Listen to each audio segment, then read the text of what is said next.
The Little Prince. To Leon Worth. I ask the indulgence of the children who may read this book for dedicating it to a grown-up. I have a serious reason. He is the best friend I have in the world. I have another reason. This grown-up understands everything, even books about children. I have a third reason. He lives in France, where he is hungry and cold. He needs cheering up. If all these reasons are not enough, I will dedicate the book to the child from whom this grown-up grew. All grown-ups were once children, although few of them remember it. And so, I correct my dedication. To Leon Worth, when he was a little boy.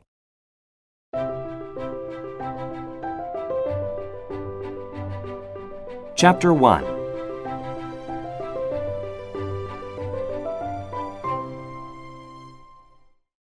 Once, when I was 6 years old, I saw a magnificent picture in a book called True Stories from Nature about the primeval forest.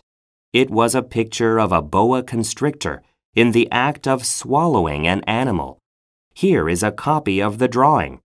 In the book it said, "Boa constrictors swallow their prey whole, without chewing it. After that, they are not able to move, and they sleep through the 6 months that they need for digestion." I pondered deeply then over the adventures of the jungle. And after some work with a colored pencil, I succeeded in making my first drawing. My drawing number 1. It looked something like this. I showed my masterpiece to the grown-ups and asked them whether the drawing frightened them. But they answered, "Frighten? Why should anyone be frightened by a hat?" My drawing was not a picture of a hat. It was a picture of a boa constrictor digesting an elephant. But since the grown-ups were not able to understand it, I made another drawing. I drew the inside of a boa constrictor, so that the grown-ups could see it clearly. They always need to have things explained. My drawing number 2 looked like this. The grown-ups' response this time was to advise me to lay aside my drawings of boa constrictors, whether from the inside or the outside, and devote myself instead to geography, history, arithmetic, and grammar. That is why, at the age of 6, I gave up what might have been a magnificent career as a painter. I had been disheartened by the failure of my drawing number 1 and my drawing number 2. Grown-ups never understand anything by themselves, and it is tiresome for children to be always and forever explaining things to them. So then I chose another profession and learned to pilot airplanes. I have flown a little over all parts of the world, and it is true that geography has been very useful to me. At a glance, I can distinguish China from Arizona. If one gets lost in the night, such knowledge is valuable. In the course of this life, I have had a great many encounters with a great many people who have been concerned with matters of consequence. I have lived a great deal among grown-ups. I have seen them intimately, close at hand, and that hasn't much improved my opinion of them. Whenever I met one of them who seemed to me at all clear-sighted, I tried the experiment of showing him my drawing number 1, which I have always kept. I would try to find out, if this was a person of true understanding.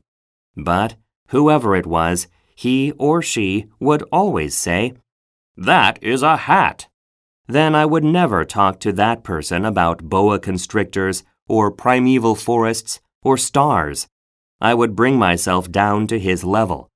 I would talk to him about bridge and golf and politics and neckties. And the grown-ups would be greatly pleased to have met such a sensible man.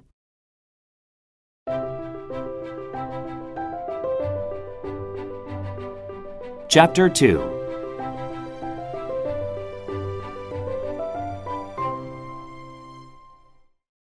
So I lived my life alone, without anyone that I could really talk to until I had an accident with my plane in the desert of Sahara 6 years ago.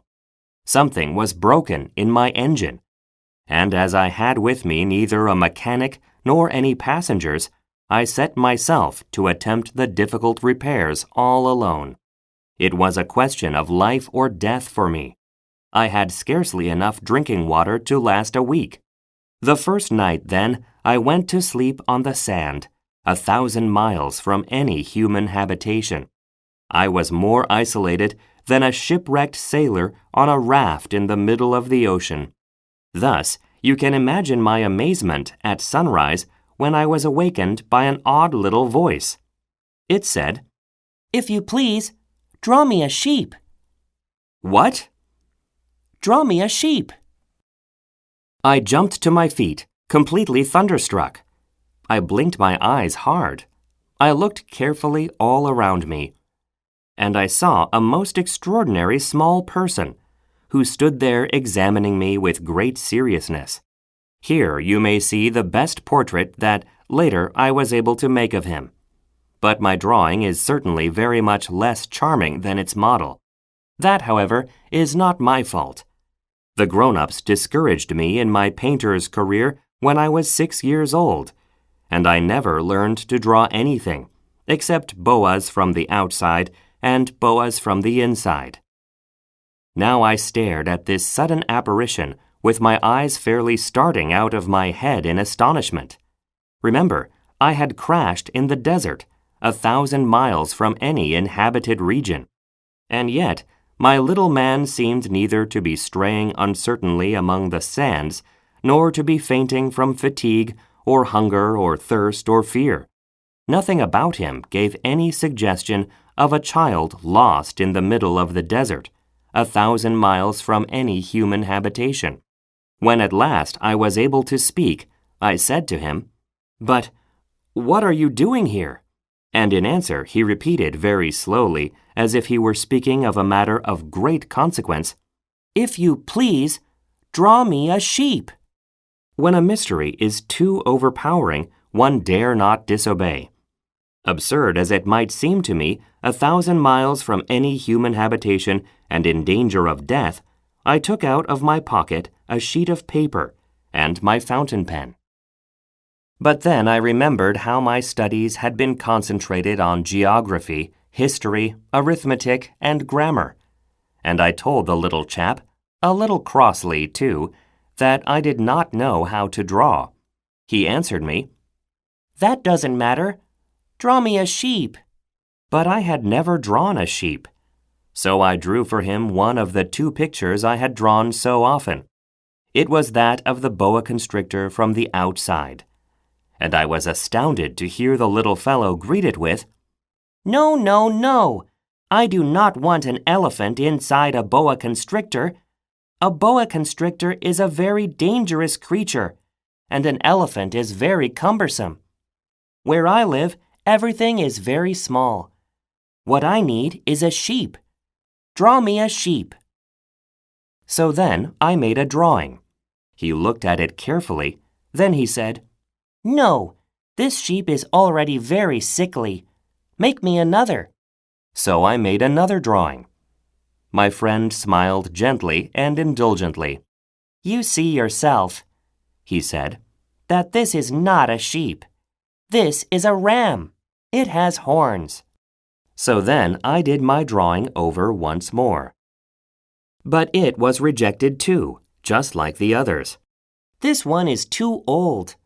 I want a sheep that will live a long time." By this time my patience was exhausted, because I was in a hurry to start taking my engine apart.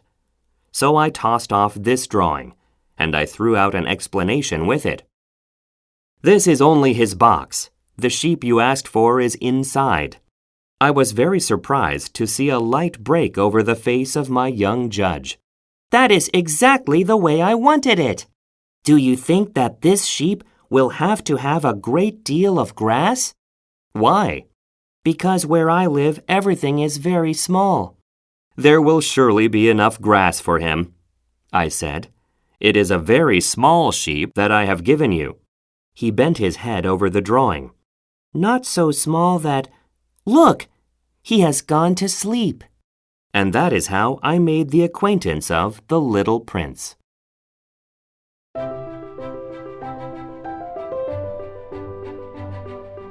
Chapter 3.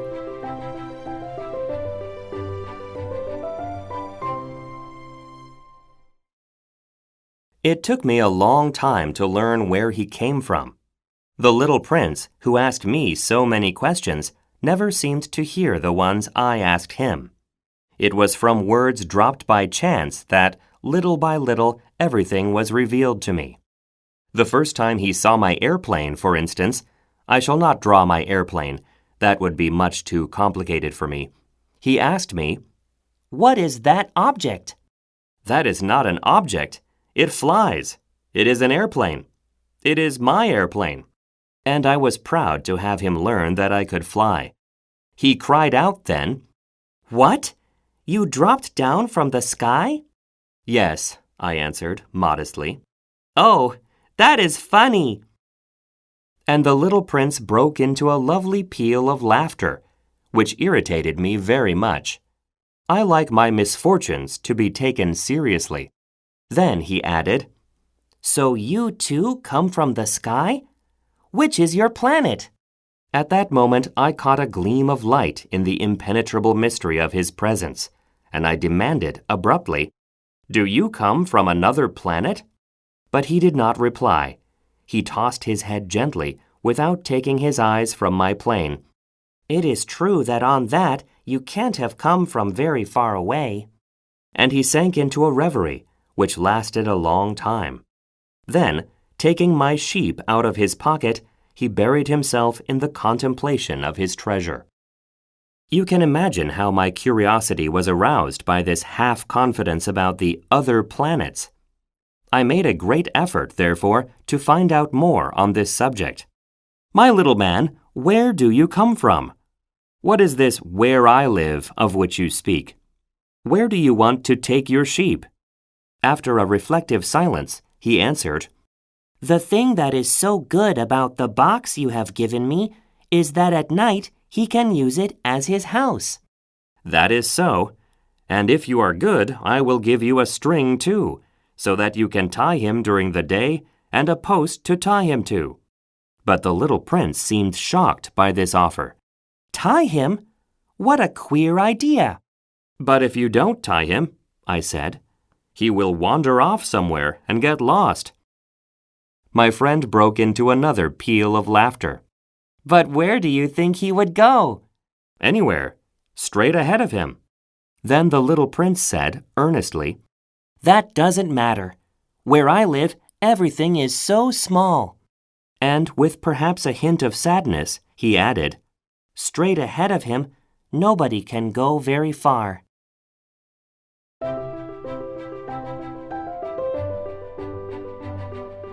Chapter 4.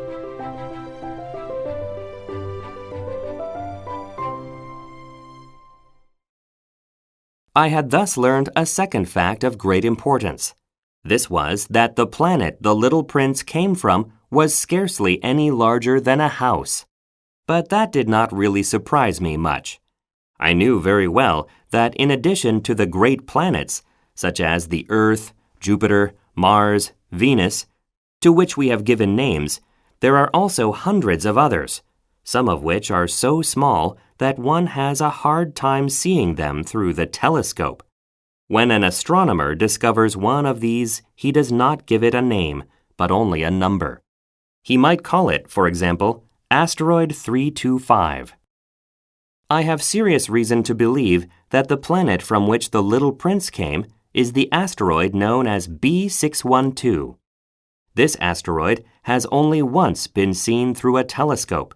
That was by a Turkish astronomer in 1909. On making his discovery, the astronomer had presented it to the International Astronomical Congress in a great demonstration. But he was in Turkish costume, and so nobody would believe what he said. Grown-ups are like that. Fortunately, however, for the reputation of asteroid B612, a Turkish dictator made a law that his subjects, under pain of death, should change to European costume. So in 1920, the astronomer gave his demonstration all over again, dressed with impressive style and elegance. And this time, everybody accepted his report. If I have told you these details about the asteroid and made a note of its number for you, it is on account of the grown-ups and their ways. When you tell them that you have made a new friend, they never ask you any questions about essential matters. They never say to you, "What does his voice sound like? What games does he love best? Does he collect butterflies?" Instead, they demand, "How old is he? How many brothers has he? How much does he weigh? How much money does his father make?" Only from these figures do they think they have learned anything about him. If you were to say to the grown-ups, "I saw a beautiful house made of rosy brick, with geraniums in the windows and doves on the roof," they would not be able to get any idea of that house at all. You would have to say to them, "I saw a house that cost $20,000. Then they would exclaim, "Oh, what a pretty house that is." Just so, you might say to them, "The proof that the little prince existed is that he was charming, that he laughed, and that he was looking for a sheep. If anybody wants a sheep, that is a proof that he exists." And what good would it do to tell them that? They would shrug their shoulders and treat you like a child. But if you said to them, "The planet he came from is asteroid B612, then they would be convinced and leave you in peace from their questions. They are like that. One must not hold it against them. Children should always show great forbearance toward grown-up people. But certainly, for us who understand life, figures are a matter of indifference. I should have liked to begin this story in the fashion of the fairy tales. I should have liked to say, "Once upon a time, there was a little prince who lived on a planet that was scarcely any bigger than himself, and who had need of a sheep." To those who understand life, that would have given a much greater air of truth to my story. For I do not want anyone to read my book carelessly. I have suffered too much grief in setting down these memories. 6 years have already passed since my friend went away from me with his sheep. If I try to describe him here, it is to make sure that I shall not forget him. To forget a friend is sad. Not everyone has had a friend. And if I forget him, I may become like the grown-ups, who are no longer interested in anything but figures. It is for that purpose, again, that I have bought a box of paints and some pencils. It is hard to take up drawing again at my age, when I have never made any pictures except those of the boa constrictor from the outside and the boa constrictor from the inside since I was 6. I shall certainly try to make my portraits as true to life as possible, but I am not at all sure of success. One drawing goes along all right, and another has no resemblance to its subject. I make some errors, too, in the little prince's height. In one place, he is too tall, and in another, too short. And I feel some doubts about the color of his costume. So I fumble along as best I can, now good, now bad, and I hope generally fair to middling. In certain more important details, I shall make mistakes also. But that is something that will not be my fault. My friend never explained anything to me. He thought, perhaps, that I was like himself. But I, alas, do not know how to see sheep through the walls of boxes. Perhaps I am a little like the grown-ups. I have had to grow old.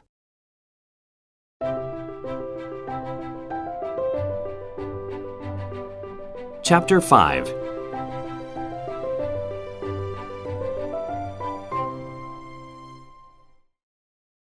As each day passed, I would learn, in our talk, something about the little prince's planet, his departure from it, his journey. The information would come very slowly, as it might chance to fall from his thoughts.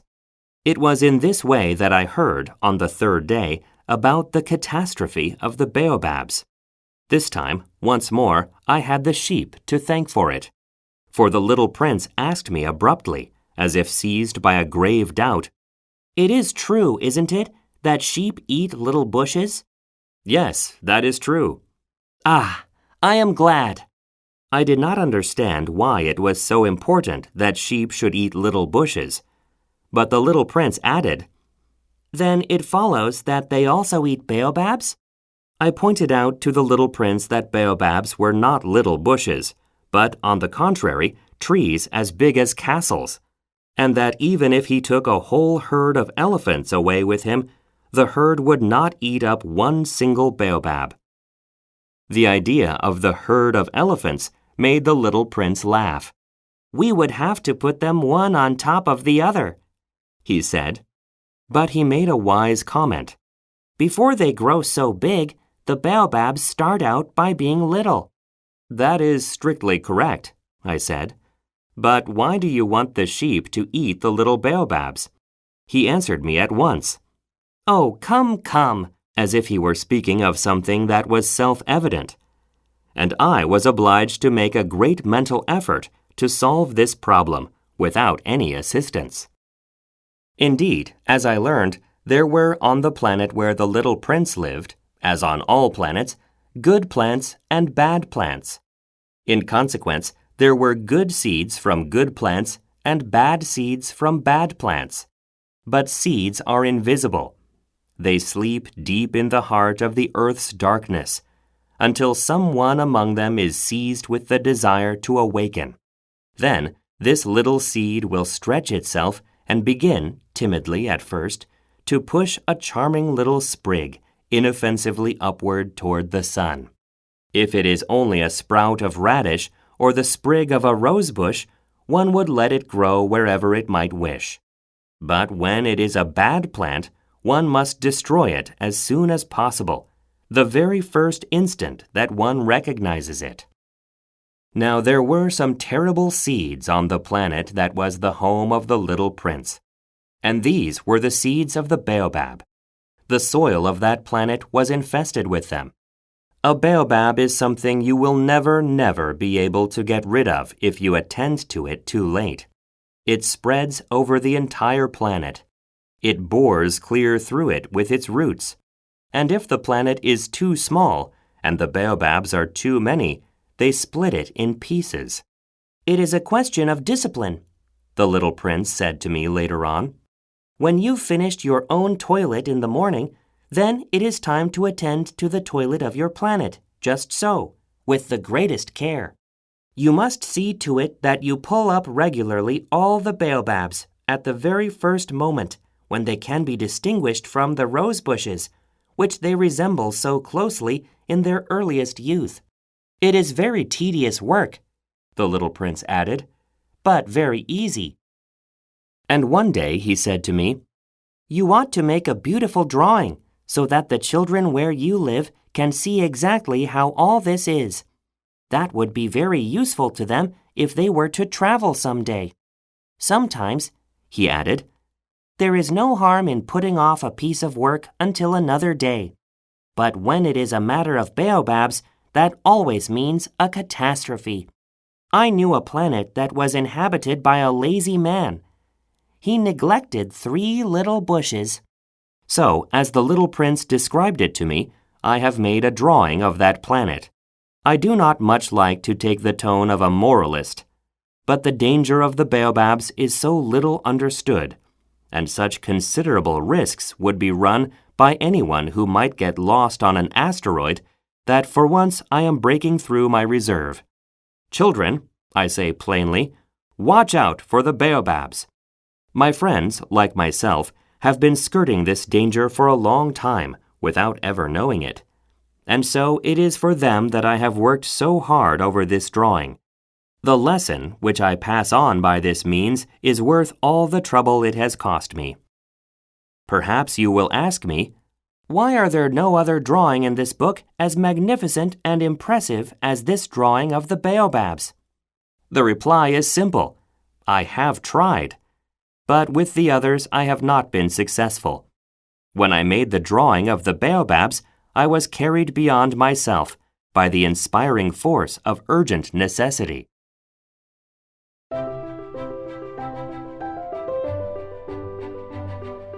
Chapter 6.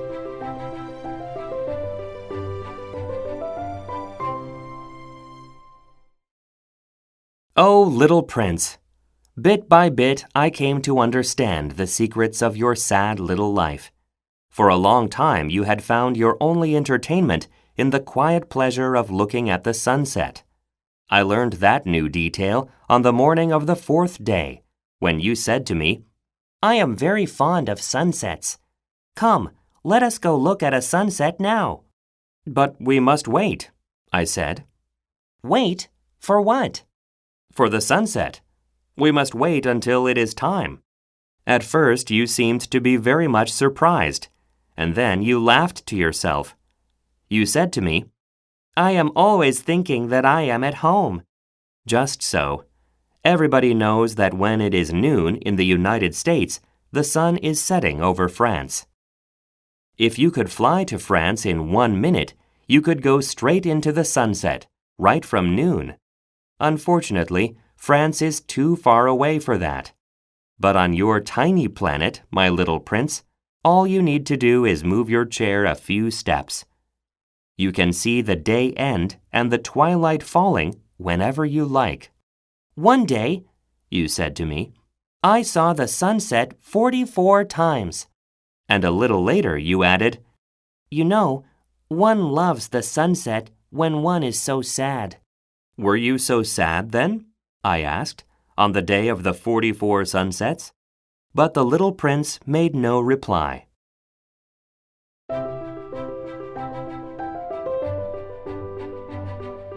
Chapter 7.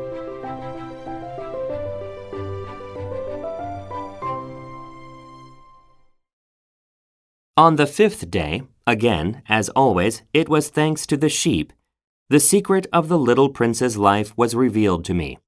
Abruptly, without anything to lead up to it, and as if the question had been born of long and silent meditation on his problem, he demanded, "A sheep, if it eats little bushes, does it eat flowers too?" "A sheep," I answered, "eats anything it finds in its reach." "Even flowers that have thorns?" "Yes, even flowers that have thorns." "Then the thorns, what use are they?" I did not know. At that moment, I was very busy trying to unscrew a bolt that had got stuck in my engine.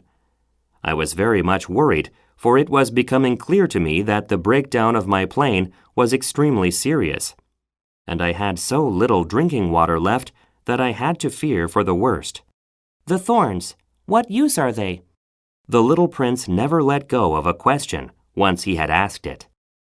As for me, I was upset over that bolt, and I answered with the first thing that came into my head. "The thorns are of no use at all. Flowers have thorns just for spite." "Oh." There was a moment of complete silence. Then the little prince flashed back at me with a kind of resentfulness. "I don't believe you. Flowers are weak creatures. They are naive. They reassure themselves as best they can. They believe that their thorns are terrible weapons." I did not answer. At that instant I was saying to myself, "If this bolt still won't turn, I am going to knock it out with the hammer." Again the little prince disturbed my thoughts. "And you actually believe that the flowers—" "Oh, no," I cried. "No, no, no. I don't believe anything. I answered you with the first thing that came into my head. Don't you see, I am very busy with matters of consequence." He stared at me, thunderstruck. "Matters of consequence?" He looked at me there, with my hammer in my hand, my fingers black with engine grease, bending down over an object which seemed to him extremely ugly. "You talk just like the grown-ups." That made me a little ashamed. But he went on relentlessly. "You mix everything up together. You confuse everything." He was really very angry. He tossed his golden curls in the breeze. "I know a planet where there is a certain red-faced gentleman. He has never smelled a flower. He has never looked at a star. He has never loved anyone. He has never done anything in his life but add up figures. And all day he says over and over, just like you, 'I am busy with matters of consequence.' and that makes him swell up with pride.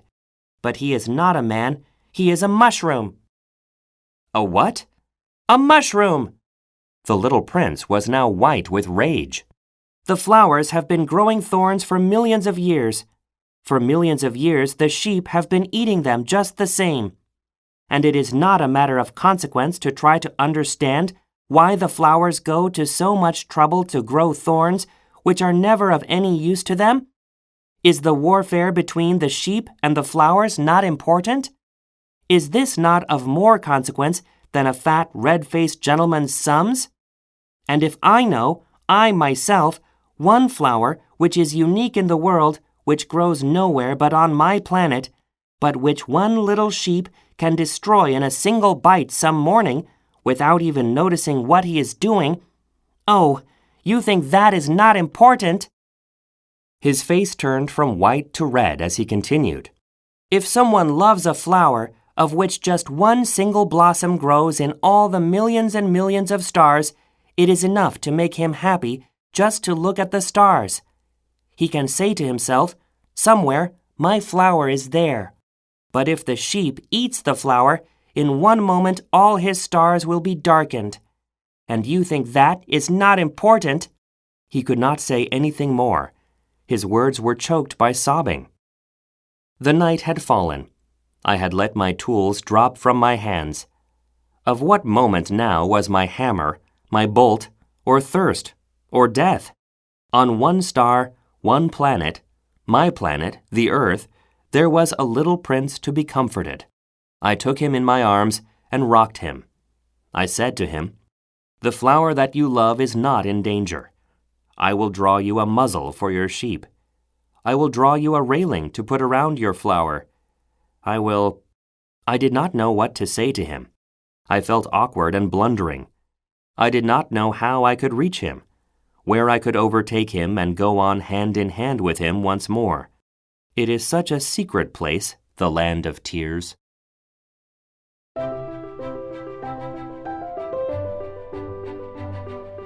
Chapter 8.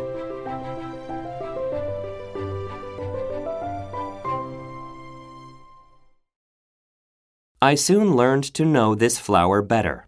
On the little prince's planet, the flowers had always been very simple. They had only one ring of petals. They took up no room at all. They were a trouble to nobody. One morning, they would appear in the grass, and by night, they would have faded peacefully away. But one day, from a seed blown from no one knew where, a new flower had come up. And the little prince had watched very closely over this small sprout, which was not like any other small sprouts on his planet. It might, you see, have been a new kind of baobab. The shrub soon stopped growing and began to get ready to produce a flower.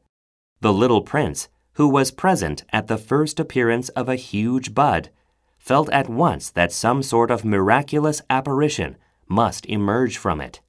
But the flower was not satisfied to complete the preparations for her beauty in the shelter of her green chamber. She chose her colors with the greatest care. She dressed herself slowly. She adjusted her petals one by one. She did not wish to go out into the world all rumpled, like the field poppies. It was only in the full radiance of her beauty that she wished to appear. Oh yes, she was a coquettish creature, and her mysterious adornment lasted for days and days.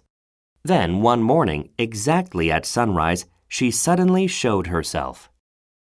And, after working with all this painstaking precision, she yawned and said, "I am scarcely awake.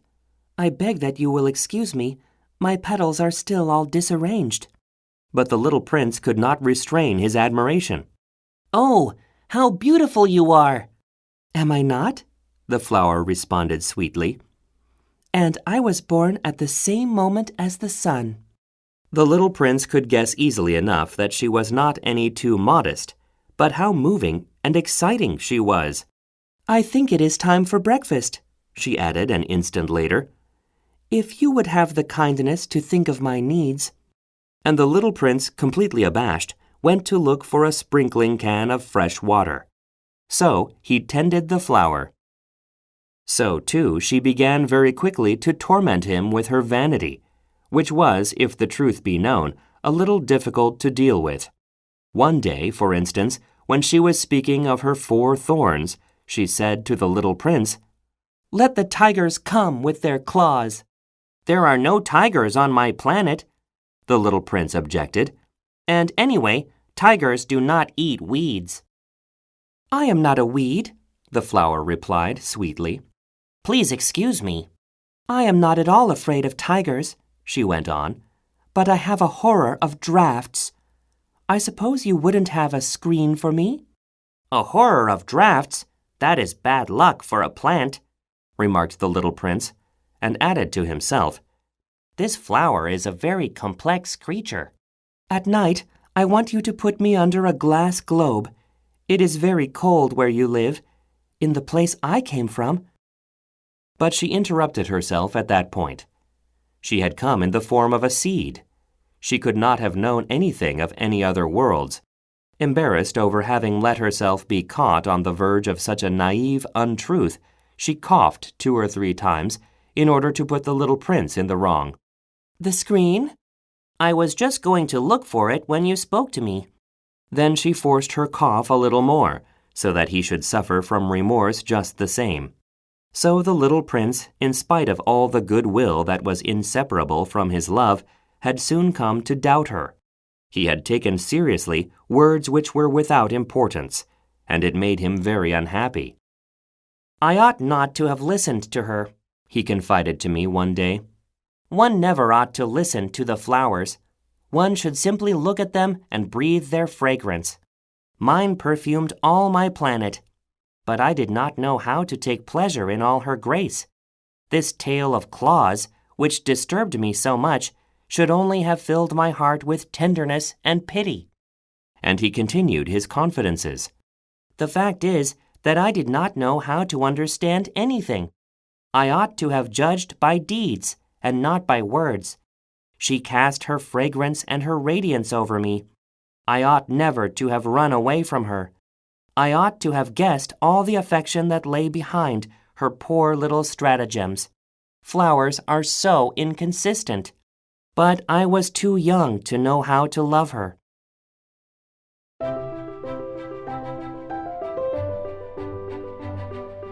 Chapter 9.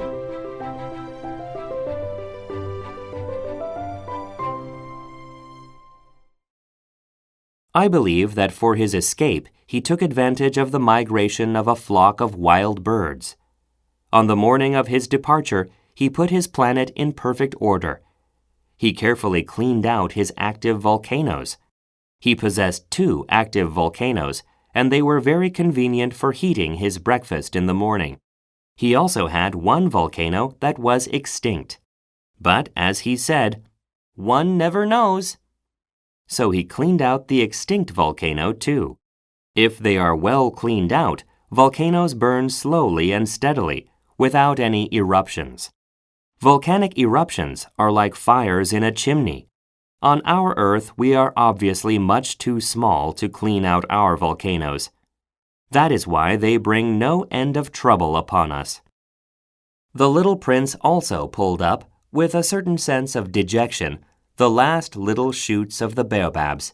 He believed that he would never want to return. But on this last morning, all these familiar tasks seemed very precious to him. And when he watered the flower for the last time and prepared to place her under the shelter of her glass globe, he realized that he was very close to tears. "Goodbye," he said to the flower, but she made no answer. "Goodbye," he said again. The flower coughed, but it was not because she had a cold. "I have been silly," she said to him at last. "I ask your forgiveness. Try to be happy." He was surprised by this absence of reproaches.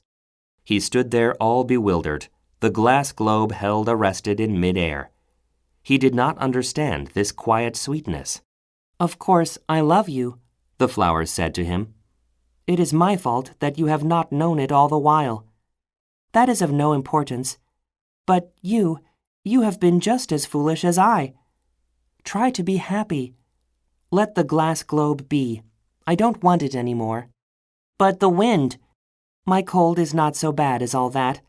The cool night air will do me good. I am a flower. But the animals. Well, I must endure the presence of 2 or 3 caterpillars if I wish to become acquainted with the butterflies. It seems that they are very beautiful. And if not the butterflies and the caterpillars, who will call upon me? You will be far away. As for the large animals, I am not at all afraid of any of them. I have my claws.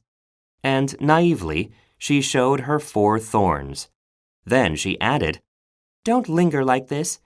You have decided to go away. Now go. For she did not want him to see her crying. She was such a proud flower.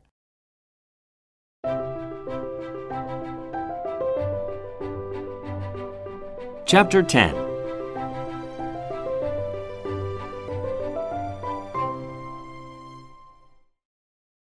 He found himself in the neighborhood of the asteroids 325, 326, 327, 328, 329, and 330. He began, therefore, by visiting them in order to add to his knowledge. The first of them was inhabited by a king. Clad in royal purple and ermine, he was seated upon a throne, which was at the same time both simple and majestic. "Ah, here is a subject," exclaimed the king when he saw the little prince coming. And the little prince asked himself, How could he recognize me when he had never seen me before? He did not know how the world is simplified for kings. To them, all men are subjects.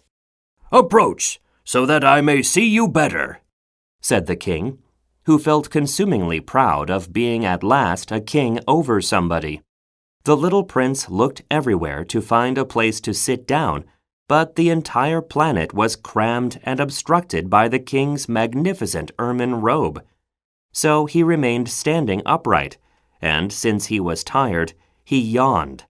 "It is contrary to etiquette to yawn in the presence of a king," the monarch said to him. "I forbid you to do so." I can't help it. I can't stop myself, replied the little prince, thoroughly embarrassed. I have come on a long journey, and I have had no sleep.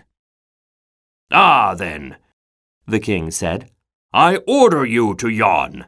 It is years since I have seen anyone yawning.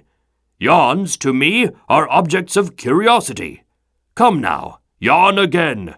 It is an order." That frightens me.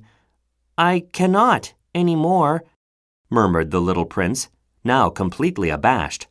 Hum, replied the king. "Then I order you sometimes to yawn, and sometimes to—" He sputtered a little and seemed vexed. For what the king fundamentally insisted upon was that his authority should be respected. He tolerated no disobedience. He was an absolute monarch. But because he was a very good man, he made his orders reasonable. "If I ordered a general," he would say, by way of example, "if I ordered a general to change himself into a seabird, and if the general did not obey me, that would not be the fault of the general. It would be my fault." May I sit down? Came now a timid inquiry from the little prince. "I order you to do so," the king answered him, and majestically gathered in a fold of his ermine mantle. But the little prince was wondering. The planet was tiny. Over what could this king really rule? Sire, he said to him, I beg that you will excuse my asking you a question. "I order you to ask me a question," the king hastened to assure him. Sire, over what do you rule? "Over everything," said the king, with magnificent simplicity. Over everything? The king made a gesture, which took in his planet, the other planets, and all the stars. Over all that? asked the little prince. "Over all that," the king answered.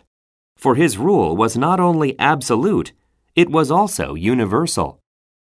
And the stars obey you? "Certainly they do. The king said. They obey instantly. I do not permit insubordination. Such power was a thing for the little prince to marvel at. If he had been master of such complete authority, he would have been able to watch the sunset not 44 times in one day, but 72, or even 100, or even 200 times, without ever having to move his chair. And because he felt a bit sad as he remembered his little planet which he had forsaken, he plucked up his courage to ask the king a favor. I should like to see a sunset. Do me that kindness. Order the sun to set. If I ordered a general to fly from one flower to another like a butterfly, or to write a tragic drama, or to change himself into a seabird, and if the general did not carry out the order that he had received, which one of us would be in the wrong? The king demanded. The general or myself? You, said the little prince firmly. Exactly. One must require from each one the duty which each one can perform. The king went on. Accepted authority rests first of all on reason. If you ordered your people to go and throw themselves into the sea, they would rise up in revolution.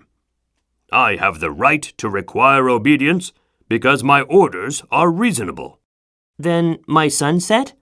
The little prince reminded him, for he never forgot a question once he had asked it. You shall have your sunset. I shall command it. But according to my science of government, I shall wait until conditions are favorable. When will that be? Inquired the little prince. Hum, replied the king, and before saying anything else he consulted a bulky almanac. Hum. That will be that will be this evening, about 20 minutes to 8. And you will see how well I am obeyed. The little prince yawned. He was regretting his lost sunset. And then, too, he was already beginning to be a little bored. I have nothing more to do here, he said to the king. So I shall set out on my way again. Do not go, said the king, who was very proud of having a subject. Do not go. I will make you a minister. Minister of what? Minister of justice. But there is nobody here to judge. We do not know that, the king said to him. I have not yet made a complete tour of my kingdom. I am very old.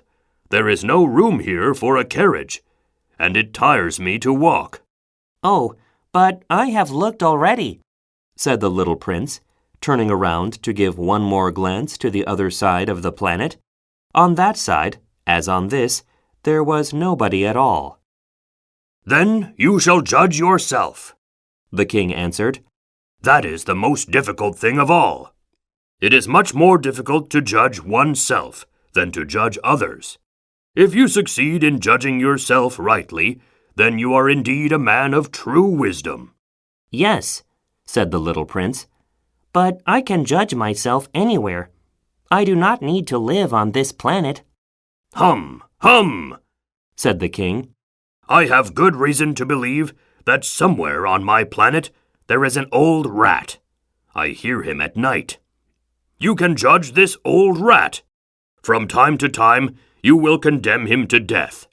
Thus, his life will depend on your justice. But you will pardon him on each occasion, for he must be treated thriftily. He is the only one we have. I, replied the little prince, do not like to condemn anyone to death. And now I think I will go on my way. No, said the king. But the little prince, having now completed his preparations for departure, had no wish to grieve the old monarch. If your majesty wishes to be promptly obeyed, he said, he should be able to give me a reasonable order. He should be able, for example, to order me to be gone by the end of 1 minute.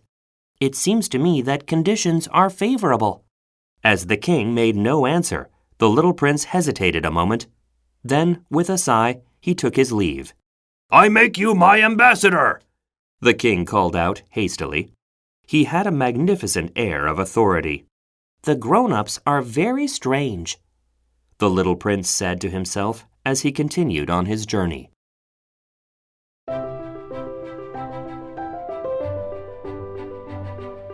Chapter 11.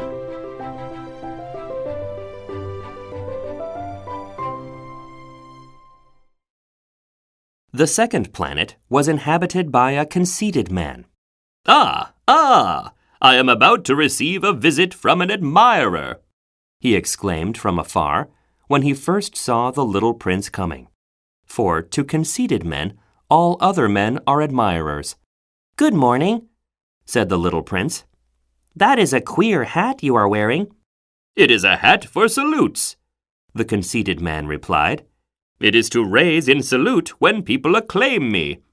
Unfortunately, nobody at all ever passes this way." "Yes?" said the little prince, who did not understand what the conceited man was talking about. "Clap your hands, one against the other," the conceited man now directed him. The little prince clapped his hands. The conceited man raised his hat in a modest salute. "This is more entertaining than the visit to the king," the little prince said to himself, and he began again to clap his hands, one against the other. The conceited man again raised his hat in salute. After 5 minutes of this exercise, the little prince grew tired of the game's monotony. "And what should one do to make the hat come down?" he asked. But the conceited man did not hear him. Conceited people never hear anything but praise. "Do you really admire me very much?" he demanded of the little prince. "What does that mean, admire?" "To admire means that you regard me as the handsomest, the best dressed, the richest, and the most intelligent man on this planet." "But you are the only man on your planet." "Do me this kindness. Admire me just the same." "I admire you," said the little prince, shrugging his shoulders slightly. "But what is there in that to interest you so much?" And the little prince went away. "The grown-ups are certainly very odd," he said to himself as he continued on his journey.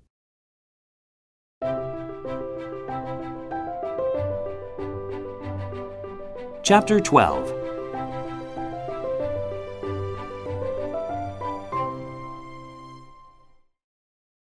The next planet was inhabited by a tippler. This was a very short visit, but it plunged the little prince into deep dejection. "What are you doing there?" he said to the tippler, whom he found settled down in silence before a collection of empty bottles, and also a collection of full bottles. "I am drinking," replied the tippler, with a lugubrious air. "Why are you drinking?" demanded the little prince. "So that I may forget," replied the tippler. "Forget what?" inquired the little prince, who already was sorry for him. "Forget that I am ashamed," the tippler confessed, hanging his head. "Ashamed of what?" insisted the little prince, who wanted to help him. "Ashamed of drinking." The tippler brought his speech to an end and shut himself up in an impregnable silence, and the little prince went away, puzzled.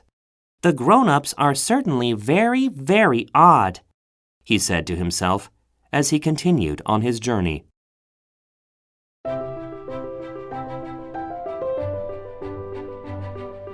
Chapter 13.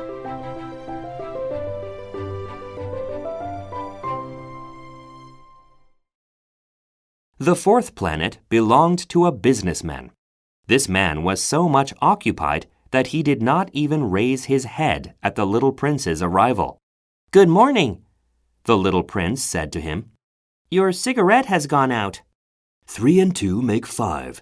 5 and 7 make 12. 12 and 3 make 15. Good morning. 15 and 7 make 22. 22 and 6 make 28. I haven't time to light it again. 26 and 5 make 31. Phew, then that makes 501,622,731. 500 million what? asked the little prince. Are you still there? 501 million. I can't stop. I have so much to do. I am concerned with matters of consequence. I don't amuse myself with balderdash. 2 and 5 make 7. 501 million what? Repeated the little prince, who never in his life had let go of a question once he had asked it. The businessman raised his head. During the 54 years that I have inhabited this planet, I have been disturbed only 3 times. The first time was 22 years ago, when some giddy goose fell from goodness knows where. He made the most frightful noise that resounded all over the place, and I made 4 mistakes in my audition. The second time, 11 years ago, I was disturbed by an attack of rheumatism. I don't get enough exercise. I have no time for loafing. The third time, well, this is it. I was saying then, 501 millions. Millions of what? The businessman suddenly realized that there was no hope of being left in peace until he answered this question. Millions of those little objects, he said, which one sometimes sees in the sky. Flies? Oh, no, little glittering objects. Bees?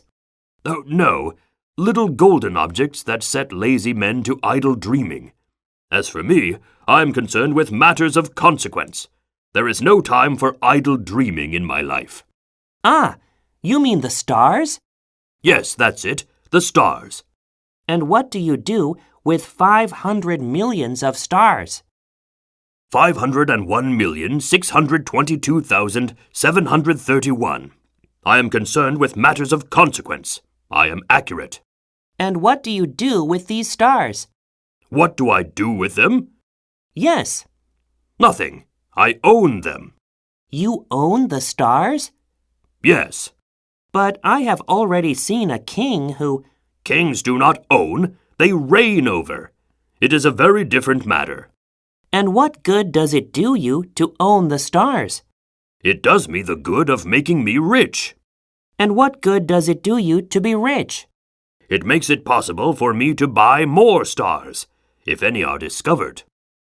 This man, the little prince said to himself, reasons a little like my poor tippler. Nevertheless, he still had some more questions. How is it possible for one to own the stars? To whom do they belong? The businessman retorted peevishly. I don't know. To nobody. Then they belong to me, because I was the first person to think of it. Is that all that is necessary? Certainly. When you find a diamond that belongs to nobody, it is yours. When you discover an island that belongs to nobody, it is yours. When you get an idea before anyone else, you take out a patent on it. It is yours. So with me, I own the stars because nobody else before me ever thought of owning them. Yes, that is true, said the little prince. And what do you do with them? I administer them, replied the businessman. I count them and recount them. It is difficult, but I am a man who is naturally interested in matters of consequence. The little prince was still not satisfied. If I owned a silk scarf, he said, I could put it around my neck and take it away with me. If I owned a flower, I could pluck that flower and take it away with me. But you cannot pluck the stars from heaven. No, but I can put them in the bank. Whatever does that mean? That means that I write the number of my stars on a little paper, and then I put this paper in a drawer and lock it with a key. And that is all? That is enough, said the businessman. It is entertaining, thought the little prince. It is rather poetic, but it is of no great consequence. On matters of consequence, the little prince had ideas which were very different from those of the grown-ups. I myself own a flower, he continued his conversation with the businessman, which I water every day. I own 3 volcanoes, which I clean out every week, for I also clean out the one that is extinct. One never knows. It is of some use to my volcanoes, and it is of some use to my flower that I own them. But you are of no use to the stars. The businessman opened his mouth, but he found nothing to say in answer, and the little prince went away. The grown-ups are certainly altogether extraordinary, he said simply, talking to himself as he continued on his journey.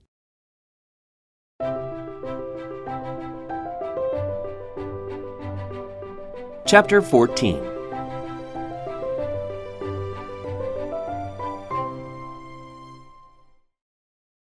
The fifth planet was very strange.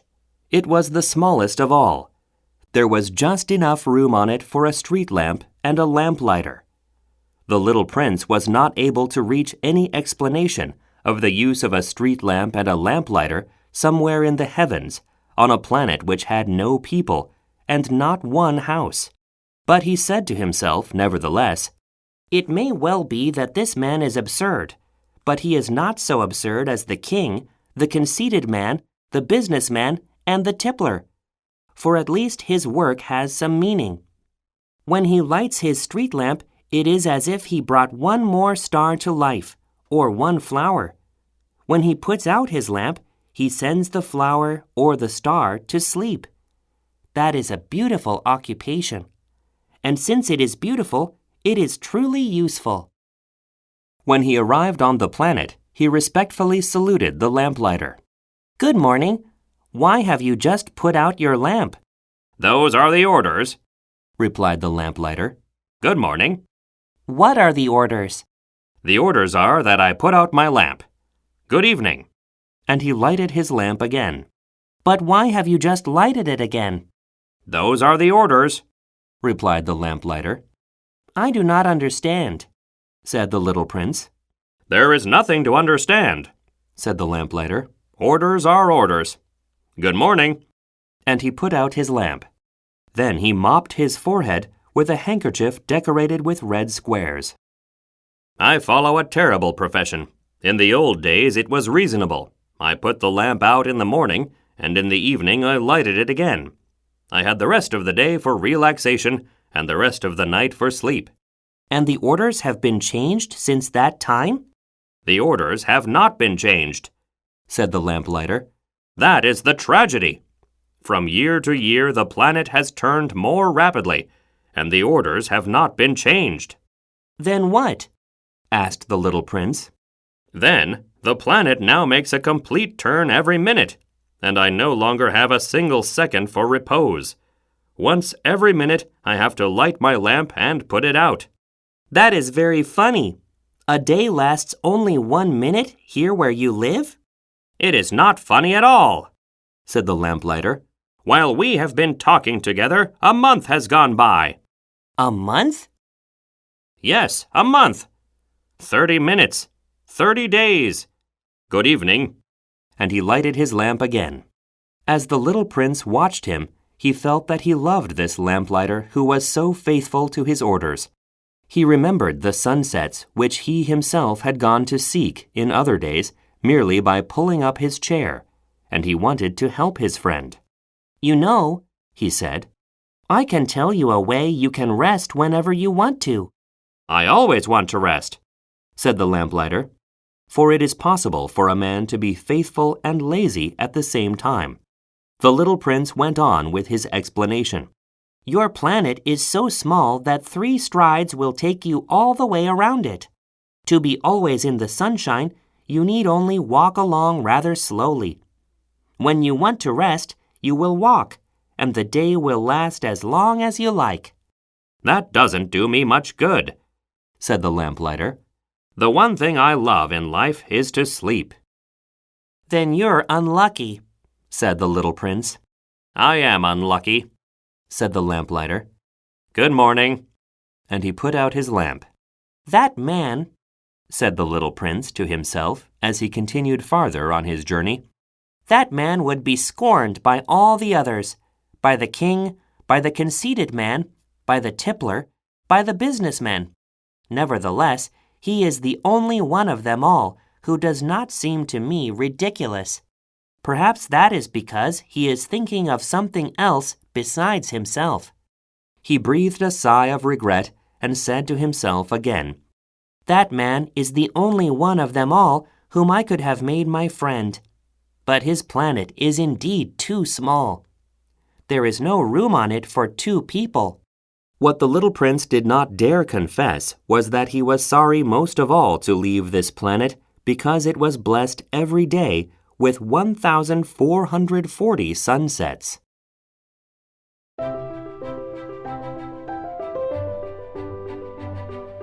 Chapter 15.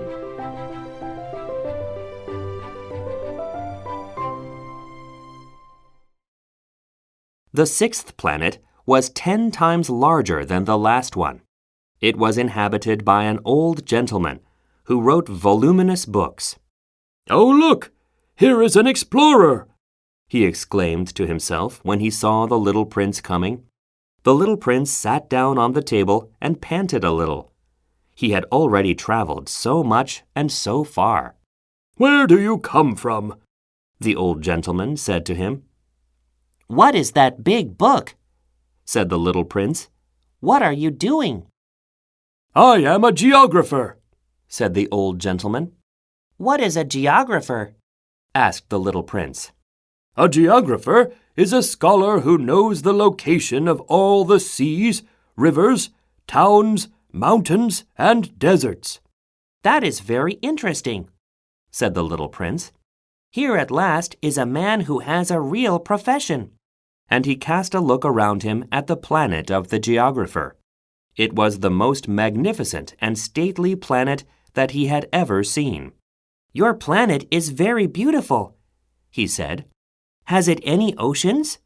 "I couldn't tell you," said the geographer.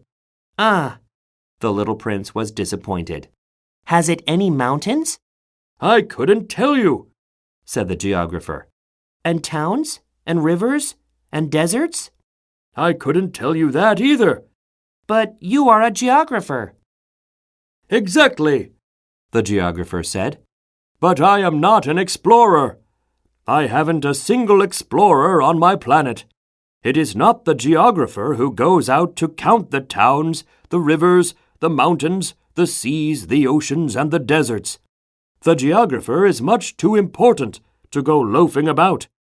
He does not leave his desk, but he receives the explorers in his study. He asks them questions, and he notes down what they recall of their travels. And if the recollections of any one among them seem interesting to him, the geographer orders an inquiry into that explorer's moral character. Why is that?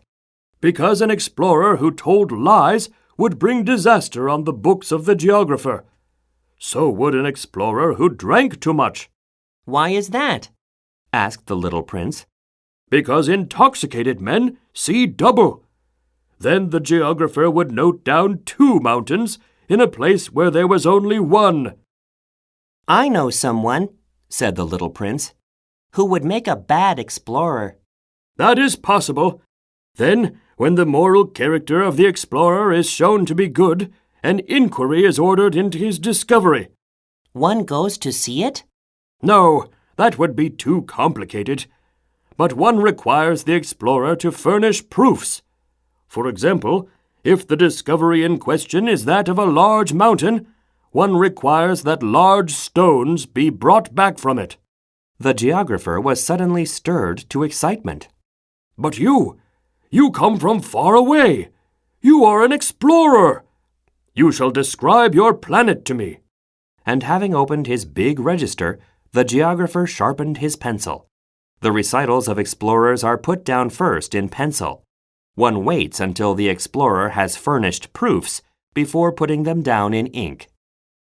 "Well?" said the geographer expectantly. Oh, where I live, said the little prince, it is not very interesting. It is all so small. I have 3 volcanoes.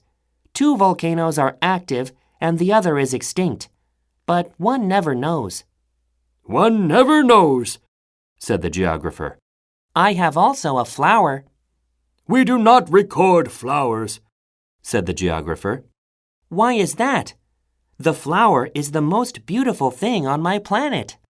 "We do not record them," said the geographer. "because they are ephemeral." What does that mean, ephemeral?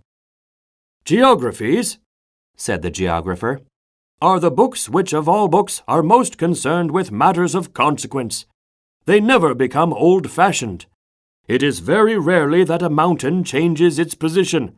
It is very rarely that an ocean empties itself of its waters. We write of eternal things.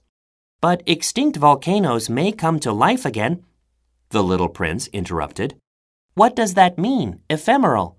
Whether volcanoes are extinct or alive, it comes to the same thing for us, said the geographer.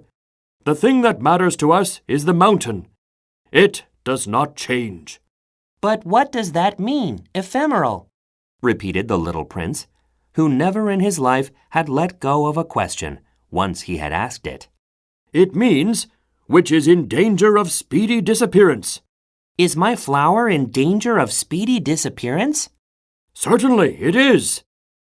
My flower is ephemeral, the little prince said to himself, and she has only 4 thorns to defend herself against the world. And I have left her on my planet, all alone. That was his first moment of regret. But he took courage once more. What place would you advise me to visit now? He asked. The planet Earth, replied the geographer. It has a good reputation. And the little prince went away, thinking of his flower.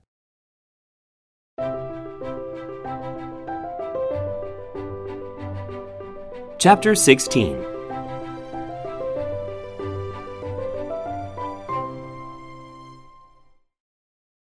So then, the 7th planet was the Earth. The Earth is not just an ordinary planet.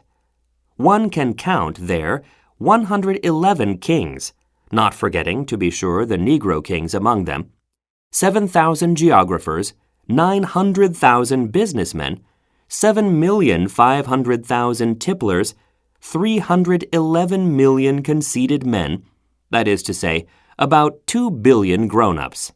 To give you an idea of the size of the Earth, I will tell you that before the invention of electricity, it was necessary to maintain, over the whole of the 6 continents, a veritable army of 462,511 lamplighters for the street lamps.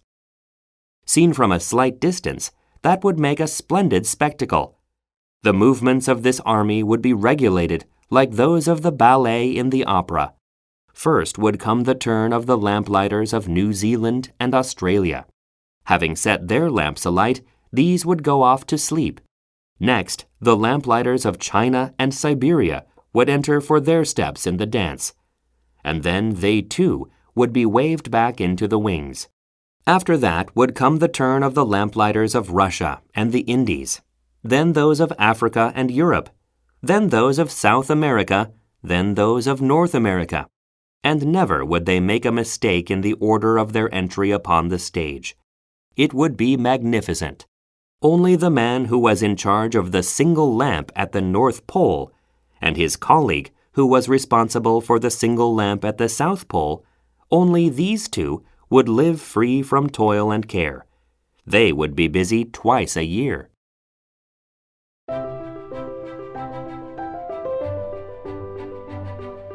Chapter 17.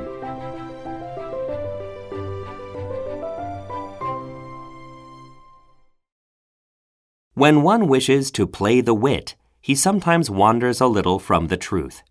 I have not been altogether honest in what I have told you about the lamplighters, and I realize that I run the risk of giving a false idea of our planet to those who do not know it. Men occupy a very small place upon the earth. If the 2 billion inhabitants who people its surface were all to stand upright and somewhat crowded together, as they do for some big public assembly, they could easily be put into one public square 20 miles long and 20 miles wide. All humanity could be piled up on a small Pacific islet. The grown-ups, to be sure, will not believe you when you tell them that. They imagine that they fill a great deal of space. They fancy themselves as important as the baobabs. You should advise them, then, to make their own calculations. They adore figures, and that will please them. But do not waste your time on this extra task. It is unnecessary. You have, I know, confidence in me. When the little prince arrived on the earth, he was very much surprised not to see any people. He was beginning to be afraid he had come to the wrong planet, when a coil of gold, the color of the moonlight, flashed across the sand. Good evening, said the little prince courteously. Good evening, said the snake. What planet is this on which I have come down? Asked the little prince. This is the earth. This is Africa, the snake answered. Ah, then there are no people on the earth? This is the desert. There are no people in the desert. The earth is large, said the snake. The little prince sat down on a stone and raised his eyes toward the sky. I wonder, he said, whether the stars are set alight in heaven so that one day each one of us may find his own again. Look at my planet. It is right there above us. But how far away it is. It is beautiful, the snake said. What has brought you here?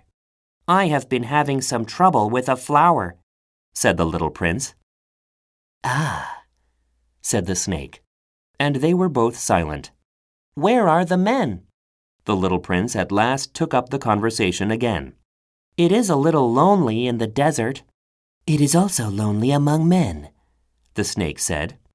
The little prince gazed at him for a long time. You are a funny animal, he said at last. You are no thicker than a finger.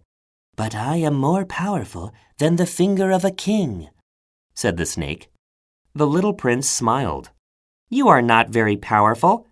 You haven't even any feet. You cannot even travel. I can carry you farther than any ship could take you, said the snake. He twined himself around the little prince's ankle like a golden bracelet. Whomever I touch, I send back to the earth, from whence he came. The snake spoke again. But you are innocent and true, and you come from a star. The little prince made no reply. You move me to pity. You are so weak on this earth made of granite, the snake said.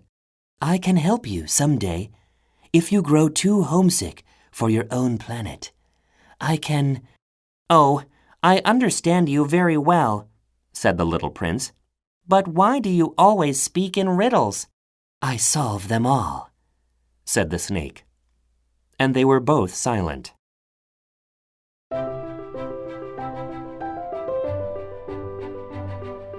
Chapter 18.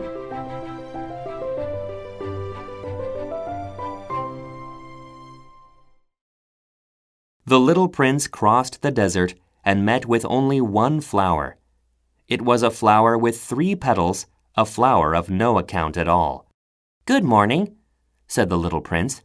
Good morning, said the flower. Where are the men? The little prince asked politely.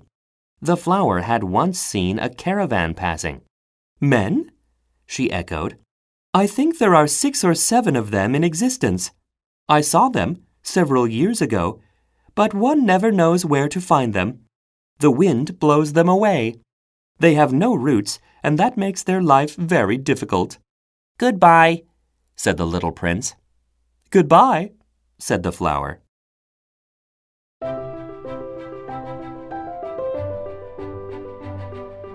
Chapter 19.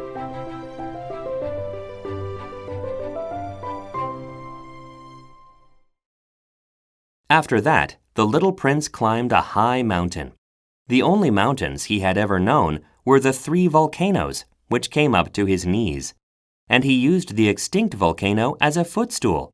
From a mountain as high as this one, he said to himself, I shall be able to see the whole planet at one glance, and all the people. But he saw nothing, save peaks of rock that were sharpened like needles. Good morning, he said courteously. Good morning, good morning, good morning, answered the echo. Who are you? said the little prince. Who are you? Who are you? Who are you? answered the echo. Be my friends. I am all alone, he said. I am all alone, all alone, all alone, answered the echo. What a queer planet, he thought. It is altogether dry, and altogether pointed, and altogether harsh and forbidding. And the people have no imagination. They repeat whatever one says to them. On my planet, I had a flower. She always was the first to speak.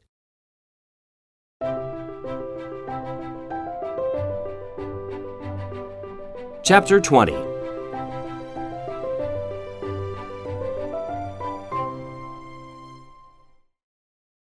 But it happened that after walking for a long time through sand and rocks and snow, the little prince at last came upon a road.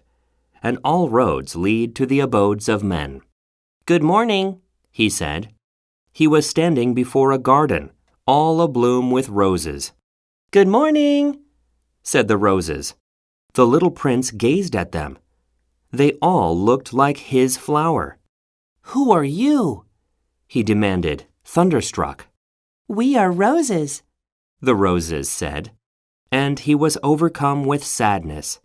His flower had told him that she was the only one of her kind in all the universe. And here were 5,000 of them, all alike, in one single garden.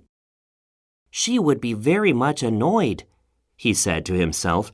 If she should see that, she would cough most dreadfully, and she would pretend that she was dying to avoid being laughed at, and I should be obliged to pretend that I was nursing her back to life. For if I did not do that, to humble myself also, she would really allow herself to die. Then he went on with his reflections. I thought that I was rich, with a flower that was unique in all the world, and all I had was a common rose and 3 volcanoes that come up to my knees, and one of them perhaps extinct forever. That doesn't make me a very great prince. And he lay down in the grass and cried.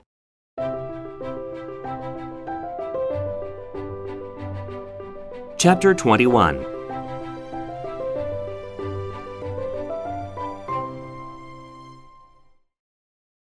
It was then that the fox appeared. Good morning, said the fox. Good morning, the little prince responded politely, although when he turned around, he saw nothing. I am right here, the voice said. Under the apple tree. Who are you? asked the little prince, and added, You are very pretty to look at. I am a fox, the fox said. Come and play with me, proposed the little prince. I am so unhappy. I cannot play with you, the fox said. I am not tamed. Ah, please excuse me, said the little prince. But after some thought, he added, What does that mean, tame? You do not live here, said the fox. What is it that you are looking for? I am looking for men, said the little prince. What does that mean, tame? Men, said the fox. They have guns and they hunt. It is very disturbing. They also raise chickens. These are their only interests. Are you looking for chickens? No, said the little prince. I am looking for friends. What does that mean, tame? It is an act too often neglected, said the fox. It means to establish ties. To establish ties? Just that, said the fox. To me, you are still nothing more than a little boy who is just like 100,000 other little boys, and I have no need of you. And you, on your part, have no need of me. To you, I am nothing more than a fox, like 100,000 other foxes. But if you tame me, then we shall need each other. To me, you will be unique in all the world. To you, I shall be unique in all the world. I am beginning to understand, said the little prince. There is a flower. I think that she has tamed me. It is possible, said the fox. On the earth one sees all sorts of things. Oh, but this is not on the earth, said the little prince. The fox seemed perplexed and very curious. On another planet? Yes. Are there hunters on that planet? No. Ah, that is interesting. Are there chickens? No, nothing is perfect, sighed the fox. But he came back to his idea. My life is very monotonous, The fox said. I hunt chickens, men hunt me. All the chickens are just alike, and all the men are just alike. And in consequence, I am a little bored. But if you tame me, it will be as if the sun came to shine on my life. I shall know the sound of a step that will be different from all the others. Other steps send me hurrying back underneath the ground. Yours will call me, like music, out of my burrow. And then look, you see the grain fields down yonder? I do not eat bread. Wheat is of no use to me. The wheat fields have nothing to say to me, and that is sad. But you have hair that is the color of gold. Think how wonderful that will be when you have tamed me. The grain, which is also golden, will bring me back the thought of you. And I shall love to listen to the wind in the wheat. The fox gazed at the little prince for a long time. Please, tame me, he said. I want to, very much, the little prince replied. But I have not much time. I have friends to discover and a great many things to understand. One only understands the things that one tames, said the fox. Men have no more time to understand anything. They buy things already made at the shops. But there is no shop anywhere where one can buy friendship. And so men have no friends anymore. If you want a friend, tame me. What must I do to tame you? Asked the little prince. You must be very patient, replied the fox. First, you will sit down at a little distance from me, like that, in the grass. I shall look at you out of the corner of my eye, and you will say nothing. Words are the source of misunderstandings. But you will sit a little closer to me every day. The next day, the little prince came back. It would have been better to come back at the same hour, said the fox. If, for example, you come at 4 o'clock in the afternoon, then at 3 o'clock I shall begin to be happy. I shall feel happier and happier as the hour advances. At 4 o'clock, I shall already be worrying and jumping about. I shall show you how happy I am. But if you come at just any time, I shall never know at what hour my heart is to be ready to greet you. One must observe the proper rites. What is a rite? Asked the little prince. Those also are actions too often neglected, said the fox. They are what make one day different from other days, 1 hour from other hours. There is a rite, for example, among my hunters. Every Thursday they dance with the village girls. So Thursday is a wonderful day for me. I can take a walk as far as the vineyards. But if the hunters danced at just any time, every day would be like every other day, and I should never have any vacation at all. So the little prince tamed the fox. And when the hour of his departure drew near, "Ah," said the fox, "I shall cry." "It is your own fault," said the little prince. "I never wished you any sort of harm, but you wanted me to tame you." "Yes, that is so," said the fox. "But now you are going to cry," said the little prince. "Yes, that is so," said the fox. "Then it has done you no good at all." "It has done me good," said the fox, "because of the color of the wheat fields." And then he added, "Go and look again at the roses. You will understand now that yours is unique in all the world. Then come back to say goodbye to me, and I will make you a present of a secret." The little prince went away to look again at the roses. "You are not at all like my rose," he said. "As yet you are nothing. No one has tamed you, and you have tamed no one. You are like my fox when I first knew him. He was only a fox like 100,000 other foxes. But I have made him my friend, and now he is unique in all the world." And the roses were very much embarrassed. "You are beautiful, but you are empty," he went on. "One could not die for you. To be sure, an ordinary passerby would think that my rose looked just like you, the rose that belongs to me.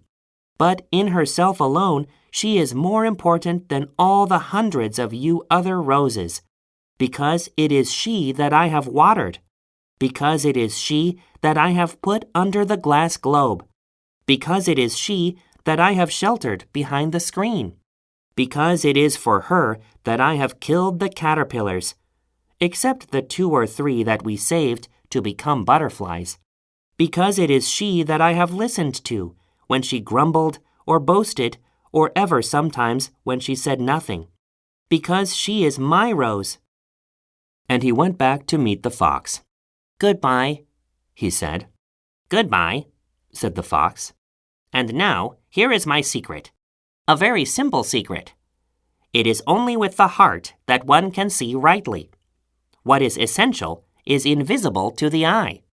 What is essential is invisible to the eye, The little prince repeated, so that he would be sure to remember. It is the time you have wasted for your rose that makes your rose so important. It is the time I have wasted for my rose, said the little prince, so that he would be sure to remember. Men have forgotten this truth, said the fox. but you must not forget it. You become responsible forever for what you have tamed. You are responsible for your rose. I am responsible for my rose, The little prince repeated, so that he would be sure to remember.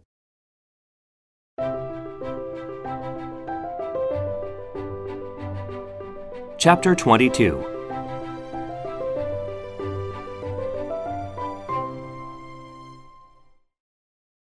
Good morning, Said the little prince. Good morning, Said the railway switchman. What do you do here? The little prince asked. I sort out travelers in bundles of 1,000, Said the switchman. I send off the trains that carry them, now to the right, now to the left. And a brilliantly lighted express train shook the switchman's cabin as it rushed by with a roar like thunder. They are in a great hurry, Said the little prince. What are they looking for? Not even the locomotive engineer knows that, Said the switchman. And a second brilliantly lighted express thundered by in the opposite direction. Are they coming back already? Demanded the little prince. These are not the same ones, Said the switchman. It is an exchange. Were they not satisfied where they were? Asked the little prince. No one is ever satisfied where he is, Said the switchman. And they heard the roaring thunder of a third brilliantly lighted express. Are they pursuing the first travelers? Demanded the little prince. They are pursuing nothing at all, Said the switchman. They are asleep in there. Or if they are not asleep, they are yawning. Only the children are flattening their noses against the window panes. Only the children know what they are looking for, Said the little prince. They waste their time over a rag doll, and it becomes very important to them.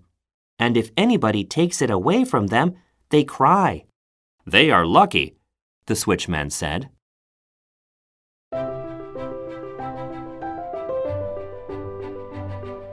Chapter 23.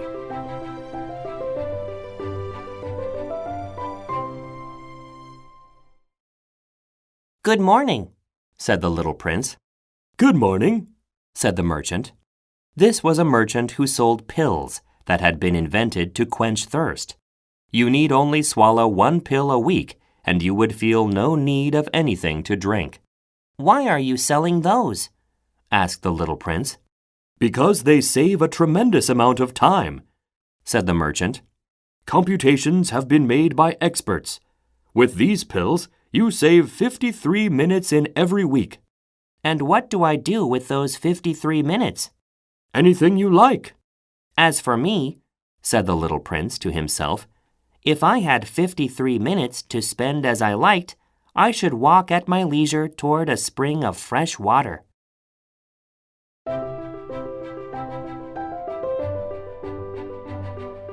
Chapter 24.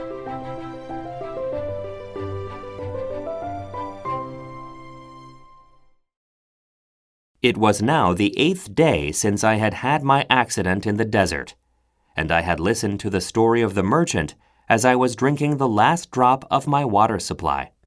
"Ah," I said to the little prince, "these memories of yours are very charming, but I have not yet succeeded in repairing my plane. I have nothing more to drink, and I too should be very happy if I could walk at my leisure toward a spring of fresh water." "My friend, the fox," the little prince said to me. "My dear little man, this is no longer a matter that has anything to do with the fox." "Why not?" "Because I am about to die of thirst." He did not follow my reasoning, and he answered me, "It is a good thing to have had a friend, even if one is about to die. I, for instance, am very glad to have had a fox as a friend." "He has no way of guessing the danger," I said to myself. "He has never been either hungry or thirsty. A little sunshine is all he needs." But he looked at me steadily and replied to my thought. "I am thirsty too. Let us look for a well." I made a gesture of weariness. It is absurd to look for a well at random in the immensity of the desert. But nevertheless, we started walking. When we had trudged along for several hours in silence, the darkness fell, and the stars began to come out. Thirst had made me a little feverish, and I looked at them as if I were in a dream. The little prince's last words came reeling back into my memory. "Then you are thirsty too?" I demanded. But he did not reply to my question. He merely said to me, "Water may also be good for the heart." I did not understand this answer, but I said nothing. I knew very well that it was impossible to cross-examine him. He was tired. He sat down. I sat down beside him. And after a little silence, he spoke again. "The stars are beautiful because of a flower that cannot be seen." I replied, "Yes, that is so." And without saying anything more, I looked across the ridges of sand that were stretched out before us in the moonlight. "The desert is beautiful," the little prince added. And that was true. I have always loved the desert. One sits down on a desert sand dune, sees nothing, hears nothing. Yet through the silence, something throbs and gleams. "What makes the desert beautiful," said the little prince, "is that somewhere it hides a well." I was astonished by a sudden understanding of that mysterious radiation of the sands. When I was a little boy, I lived in an old house, and legend told us that a treasure was buried there. To be sure, no one had ever known how to find it. Perhaps no one had ever even looked for it. But it cast an enchantment over that house. My home was hiding a secret in the depths of its heart. "Yes," I said to the little prince, "the house, the stars, the desert. What gives them their beauty is something that is invisible." "I am glad," he said, "that you agree with my fox." As the little prince dropped off to sleep, I took him in my arms and set out walking once more. I felt deeply moved and stirred. It seemed to me that I was carrying a very fragile treasure. It seemed to me, even, that there was nothing more fragile on all earth. In the moonlight, I looked at his pale forehead, his closed eyes, his locks of hair that trembled in the wind, and I said to myself, "What I see here is nothing but a shell. What is most important is invisible." As his lips opened slightly, with the suspicion of a half-smile, I said to myself again, "What moves me so deeply about this little prince who is sleeping here is his loyalty to a flower, the image of a rose that shines through his whole being like the flame of a lamp, even when he is asleep." And I felt him to be more fragile still. I felt the need of protecting him, as if he himself were a flame that might be extinguished by a little puff of wind. And, as I walked on so, I found the well, at daybreak.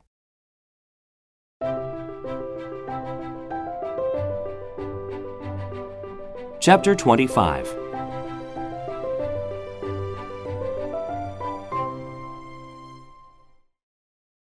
"Men," said the little prince, "set out on their way in express trains, but they do not know what they are looking for. Then they rush about and get excited and turn round and round. And he added, It is not worth the trouble. The well that we had come to was not like the wells of the Sahara. The wells of the Sahara are mere holes dug in the sand. This one was like a well in a village, but there was no village here, and I thought I must be dreaming. It is strange, I said to the little prince. Everything is ready for use. The pulley, the bucket, the rope. He laughed, touched the rope, and set the pulley to working. And the pulley moaned, like an old weather vane which the wind has long since forgotten. Do you hear? Said the little prince. We have wakened the well, and it is singing. I did not want him to tire himself with the rope. Leave it to me, I said. It is too heavy for you. I hoisted the bucket slowly to the edge of the well and set it there, happy, tired as I was over my achievement. The song of the pulley was still in my ears, and I could see the sunlight shimmer in the still trembling water. I am thirsty for this water, said the little prince. Give me some of it to drink. And I understood what he had been looking for. I raised the bucket to his lips. He drank, his eyes closed. It was as sweet as some special festival treat. This water was indeed a different thing from ordinary nourishment. Its sweetness was born of the walk under the stars, the song of the pulley, the effort of my arms. It was good for the heart, like a present. When I was a little boy, the lights of the Christmas tree, the music of the midnight mass, the tenderness of smiling faces used to make up, so, the radiance of the gifts I received. The men where you live, said the little prince, raise 5,000 roses in the same garden, and they do not find in it what they are looking for. They do not find it, I replied. And yet, what they are looking for could be found in one single rose, or in a little water. Yes, that is true, I said. And the little prince added, But the eyes are blind. One must look with the heart. I had drunk the water. I breathed easily. At sunrise, the sand is the color of honey. And that honey color was making me happy too. What brought me, then, this sense of grief? You must keep your promise, said the little prince, softly, as he sat down beside me once more. What promise? You know, a muzzle for my sheep. I am responsible for this flower. I took my rough drafts of drawings out of my pocket. The little prince looked them over and laughed as he said, Your baobabs, they look a little like cabbages. Oh, I had been so proud of my baobabs. Your fox, his ears look a little like horns, and they are too long. And he laughed again. You are not fair, little prince, I said. I don't know how to draw anything except boa constrictors from the outside and boa constrictors from the inside. Oh, that will be all right, he said. Children understand. So then I made a pencil sketch of a muzzle. And as I gave it to him, my heart was torn. You have plans that I do not know about, I said. But he did not answer me. He said to me instead, You know, my descent to the earth, tomorrow will be its anniversary. Then, after a silence, he went on. I came down very near here. And he flushed. And once again, without understanding why, I had a queer sense of sorrow. One question, however, occurred to me. Then it was not by chance that on the morning when I first met you, a week ago, you were strolling along like that, all alone, 1,000 miles from any inhabited region? You were on your back to the place where you landed? The little prince flushed again. And I added, with some hesitancy, Perhaps it was because of the anniversary? The little prince flushed once more. He never answered questions, but when one flushes, does that not mean yes? Ah, I said to him, I am a little frightened. But he interrupted me. Now you must work. You must return to your engine. I will be waiting for you here. Come back tomorrow evening. But I was not reassured. I remembered the fox. One runs the risk of weeping a little if one lets himself be tamed.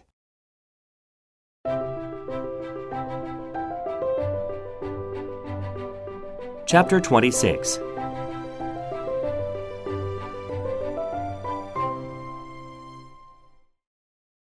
Beside the well, there was the ruin of an old stone wall. When I came back from my work the next evening, I saw from some distance away my little prince sitting on top of a wall, with his feet dangling. And I heard him say, Then you don't remember. This is not the exact spot. Another voice must have answered him, for he replied to it.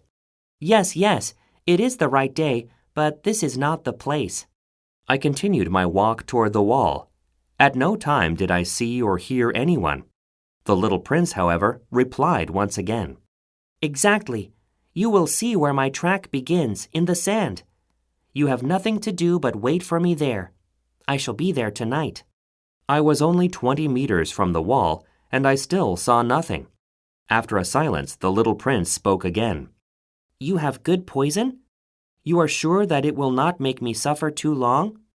I stopped in my tracks, my heart torn asunder, but still I did not understand.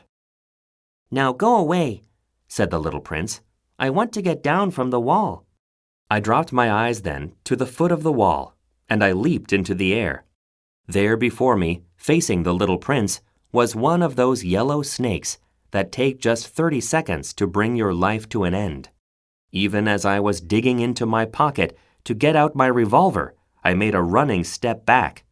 But at the noise I made, the snake let himself flow easily across the sand, like the dying spray of a fountain, and in no apparent hurry disappeared, with a light metallic sound among the stones. I reached the wall just in time to catch my little man in my arms. His face was white as snow. What does this mean? I demanded. Why are you talking with snakes? I had loosened the golden muffler that he always wore. I had moistened his temples and had given him some water to drink. And now I did not dare ask him any more questions. He looked at me very gravely and put his arms around my neck. I felt his heart beating like the heart of a dying bird, shot with someone's rifle. I am glad that you have found what was the matter with your engine, he said. Now you can go back home. How do you know about that? I was just coming to tell him that my work had been successful, beyond anything that I had dared to hope. He made no answer to my question, but he added, I, too, am going back home today.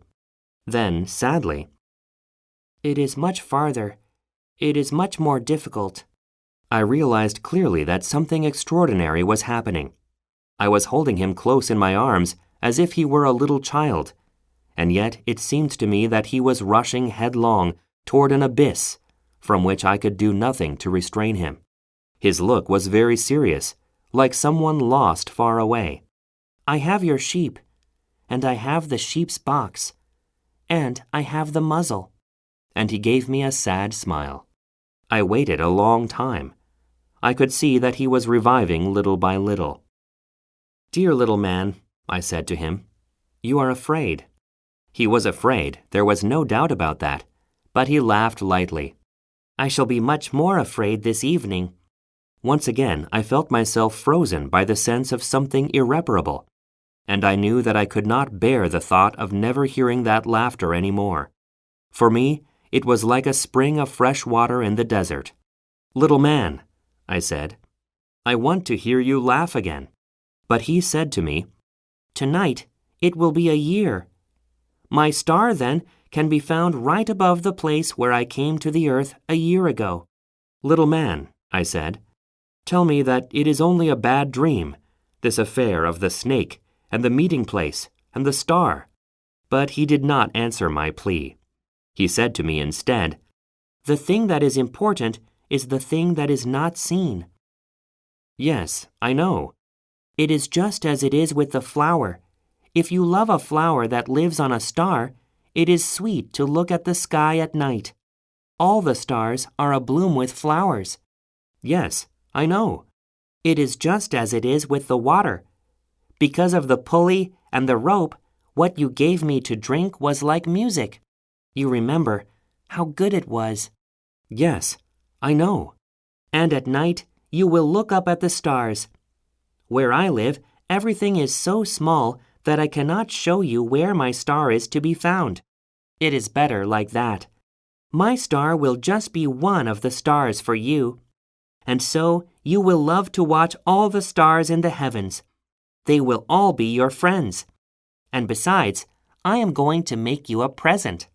He laughed again. Ah, little prince, dear little prince, I love to hear that laughter. That is my present. Just that.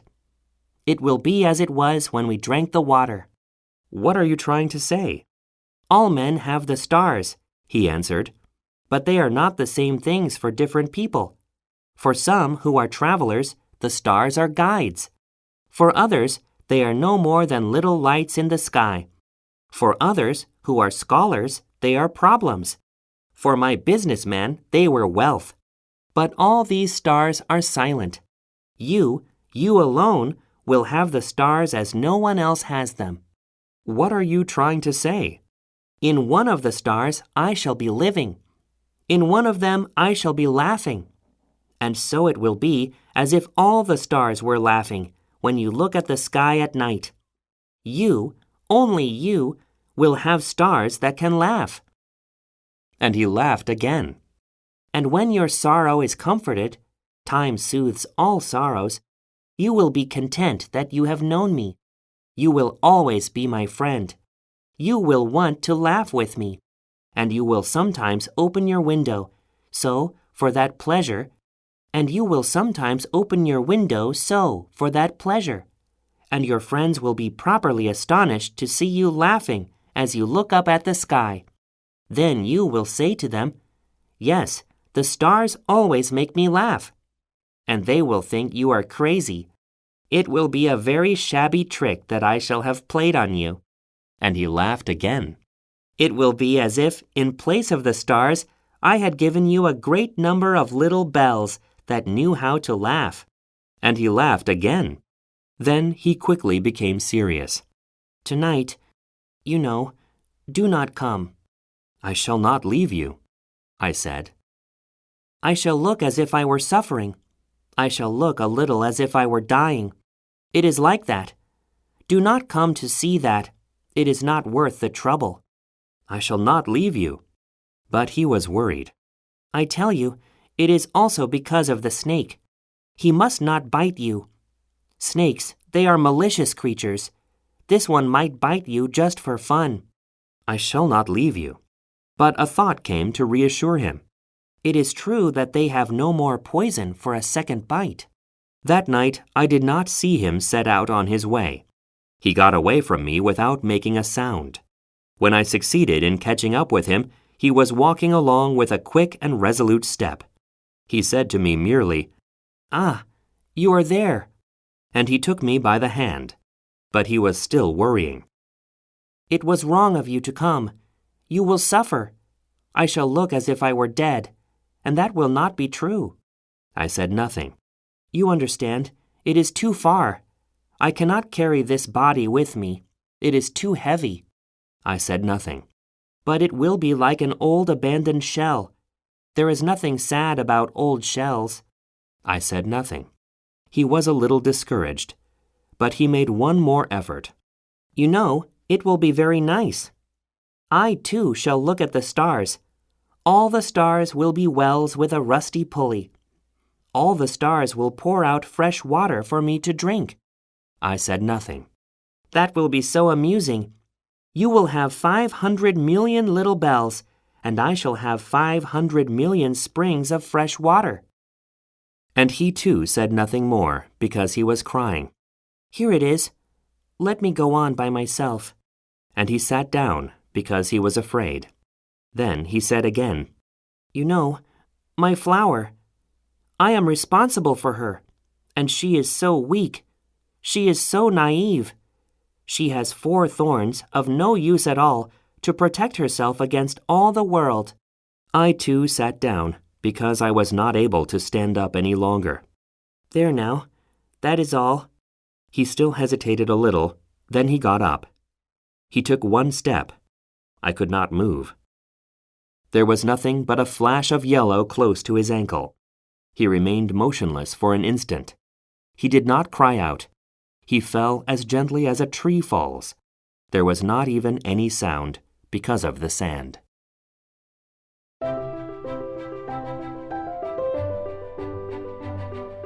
Chapter 27.